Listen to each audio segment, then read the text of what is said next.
So let's take a look how I constructed this demonstration. So let me get out of slideshow mode. This is back into PowerPoint. This is this very same slides, but without animation, and there's going to be some PowerPoint techniques also. So the first thing that we did was animated the subtitle here, bringing in the text as I mentioned it in the audio. So all you have to do is click the text box itself. Let's go to the animations area, and you'll notice the very first one is appear, and that's all we're going to use. But you'll notice I want them to appear just as I stated them. So make sure you just click the text box and then click the appear animation, and let's see what happens. So they're numbered 1, 2, 3, 4. So every time I hit the advanced slide, that animation takes effect for the first piece of text. Hit the forward button or the space bar or the right arrow, however you advance your slide. The slide won't advance, but it will play the next animation, and then the next animation, and then the next animation, and then the next time that you advance the slide, it will go to the next slide. So let's take a look at that. So you will notice, so if you would have remembered from the previous animated PowerPoint slides, the text was displayed and then the graphic. So all you have to do is, when you advance the slide, the text will appear, but you want the graphic to appear after a certain period of time after someone has a chance to read the text. So it's the very same procedure. Click on the graphic itself, click the appear animation. So when you advance the slide from the previous one after the last animation was played, the text would appear, and then when you hit the space bar or however you advance the slide, only then will the picture appear. So if we go to the next one, there's a few misplaced or misaligned text and graphics.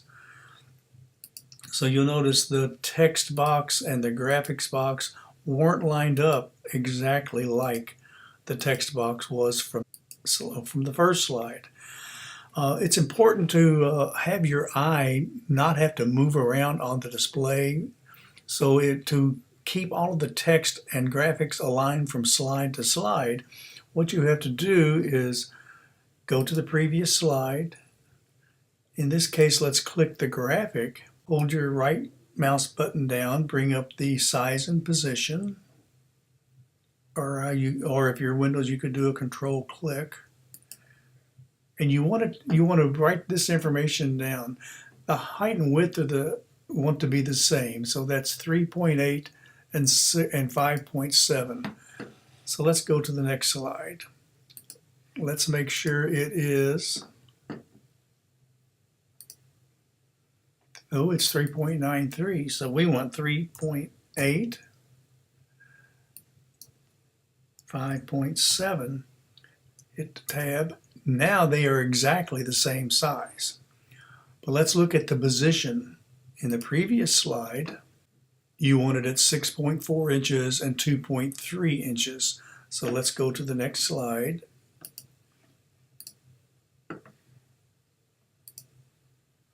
.4, 2.3.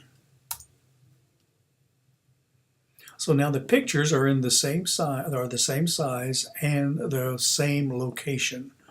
But let's look at the text box. We want it to be the same also.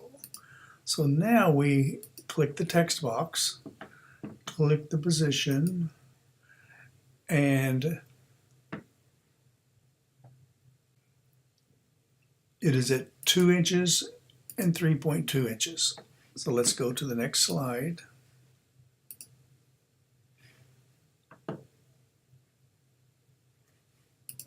Select the text, select the position, and now the horizontal position, instead of 1.13, we want it to be 2 inches. We want the vertical position to be 3.2. So now when we go from one slide to the next slide, the pictures and the text are exactly the same size and in the same position. And that's what you want to try to do. That's an important feature of the signaling principle, is being able to have your eyes follow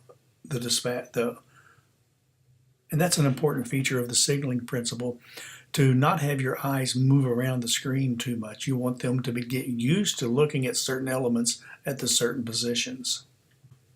So the next example was just audio and graphics, but no text.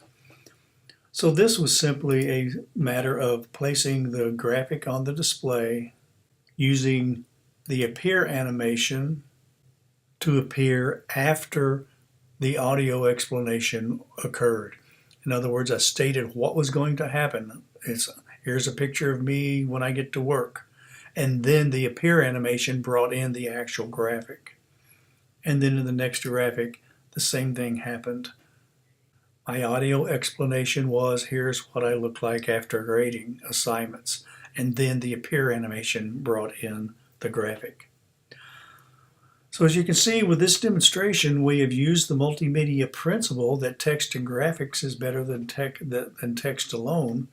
But we've also used the principle of not having text, audio, and graphics on the display at the same time. And then use the signaling principle to sync everything together.